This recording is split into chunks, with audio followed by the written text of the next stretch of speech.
மன அமைதி, மன நிம்மதிக்கு என்ன பண்ணணும்? எந்த ஆலயத்தை நோக்கி நம்ம தரிசிக்கணும்?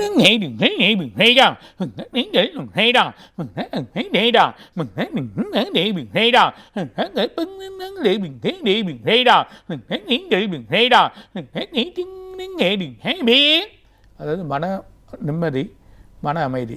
மன நிம்மதிக்கு வந்து என்ன வழி, மன அமைதிக்கு என்ன வழின்னு நீங்கள் பார்த்தீங்கன்னா, ஊன் உடல் தான் ஆலயம். முதல்ல ஊன் உடல் ஆலயம். இதை ரொம்ப அலைச்சல் படுத்தாமல் வழி பண்ண மனசை வந்து நிலைநிறுத்தினாவே போதும். நீ எந்த கோயிலுக்கு போகணுன்னு அவசியமே கிடையாது.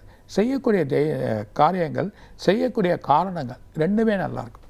இப்போ செய்யக்கூடிய வேலைகளை ஒரு வேலையாக எடுத்து இது வேலை நம்மளுது அப்படின்னு செய்கிறப்போ அதில் ஒரு மன நிம்மதி வரும். அப்போது வாழ்க்கை, பிள்ளைகள் நம்ம பார்க்கக்கூடிய வந்து அது மன நிறைவு வரும். அந்த ரெண்டுமே இருந்தாவே போதும். இது ரெண்டுமே கரெக்டான செயலாக நீ பண்ணி உன்னோட அமைதி, தியானம் டெய்லி உட்காந்து தியானத்தை பண்ணால் போதும். இன்றைக்கி நம்ம செய்யக்கூடிய காரியத்தை எப்படி வழி பண்ணணும் அப்படின்னு நினச்சாவே உனக்கு வெற்றி வந்துடும். அந்த வெற்றி கிடைப்போ மன நிறைவு கிடச்சிரும், மன நிம்மதியும் வந்துடும். அப்போது வாழ்க்கையில் நீ வாழக்கூடிய தன்மை பெற்றுவேன். இந்த உலகத்தில் நீ எப்படி வாழணுன்றனால உனக்கு வந்துடும். எந்த கோயிலும் இதுக்கு தேவை கிடையாது. இறை ஒரு பொருள் தான். அந்த இறைவனாக இருக்கக்கூடிய சிவனை நீ வேணாவே போதும்.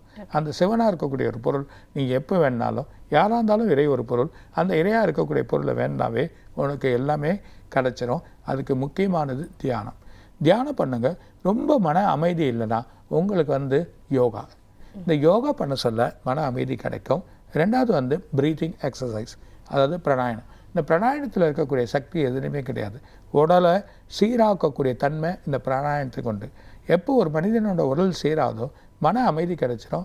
மன அலைச்சல்லேருந்து அவன் எடுப்படுவான்.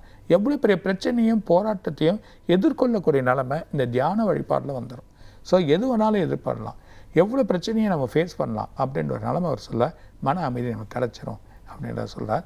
இதுதான் மன அமைதிக்கான வழி. நீங்கள் எது பண்ணாவே போதும் அப்படின்றத சொல்கிறார்.